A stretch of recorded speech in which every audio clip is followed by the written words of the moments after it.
You're watching BNC's continuing coverage of justice for Ahmaud Arbery. The trial now in its fourth week, second day of testimony. BNC's Dray Clark has been on the ground since day one. Dray, I was struck by something just moments ago as the first officer to respond was testifying, which is that the call went out for a black male in a white T-shirt.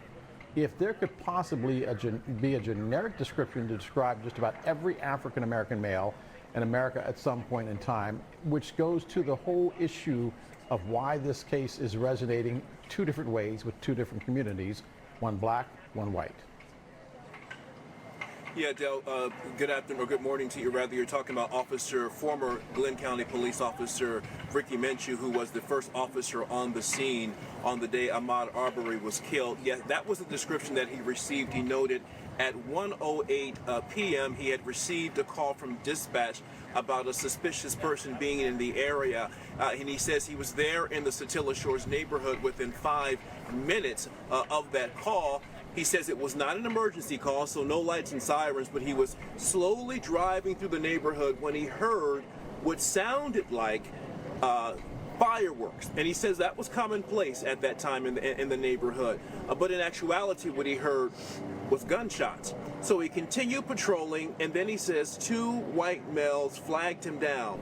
One of them saying to come over. He parked his car, walked up to the scene there, and that is when he saw Ahmaud Arbery there lying in the middle of the street, covered in blood.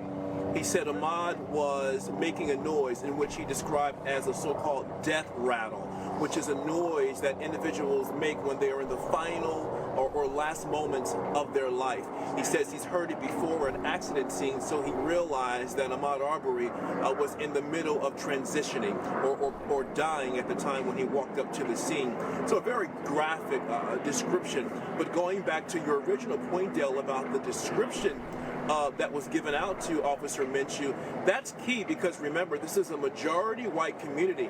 So it really makes sense that whomever made that call, they would say a black male in a white shirt, because in this particular community, that person would stand out. It's still problematic because that could have been anyone on any given day, but in this case, unfortunately, it sounded as if it was Ahmaud Arbery. And by that time, really, keep in mind also, Dale, when that call was made, these two guys, Gregory and Travis McMichael, along with William Bryan, they were already in the process of chasing Ahmaud Arbery when that call went out. This is a chase that went on for 5 minutes. So as the prosecution pointed out last week in opening statements, Ahmaud Arbery was really running for his life for at least 5 minutes before the police even got a call that there was something going on there. And of course, by the time Officer Minshew got that call to get to the community, Ahmaud Arbery was already shot and dying on the ground. Dell?